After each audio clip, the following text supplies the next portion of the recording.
বিশ্বনবী পাগলের মতো একবার হাউজে কাউসারে যাবেন, একবার সিরাতে যাবেন, একবার পুলসিরাতের দিকে, একবার হাউজে কাউসারের দিকে পাগলের মতো দৌড়াতে থাকবেন। তার কোন গুনাহগার উম্মত যাতে জাহান্নামে ঢুকে না যায়।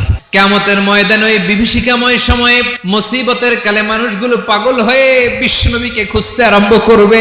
সবাই মিলে বিশ্বনবীর কাছে যেয়ে বলবে, ইয়া রাহমাতাল লিল আলামিন, দেখেন আমাদের কি অবস্থা, কি কঠিন বিপদে আমরা আছি, দাঁড়াতে পারি না, সূর্যের আলোতে ঘেমে হয়রান। বিশ্বনবী মাকামে মাহমুদে যে আল্লাহু আকবার বলে সিজদায় লুটিয়ে পড়বেন, বিশ্বনবী এমন ভাবে অজর দ্বারায় সিজদায় লুটিয়ে পড়ে কাঁদবেন, রব্বুল আলামিনের রহমতের দরিয়ায় জোশ লেগে যাবে। রব্বুল আলামিন এই দৃশ্য দেখে সহ্য করতে পারবেন না। রব্বুল আলামিন বলবেন, ইয়া মুহাম্মদ ইরফা রাসাক, ও নবী আপনি মাথা তোলেন, আপনার কান্না আমি সহ্য করতে পারি না, আজকে আপনি যা চাবেন তাই দেব। ওয়াশফা তুশাফা, যার জন্য সুপারিশ করবেন তার সুপারিশ কবুল করে নেব। নবী মাথা তুলবেন, তুলে বলবেন, রব্বি হাবলি উম্মতি।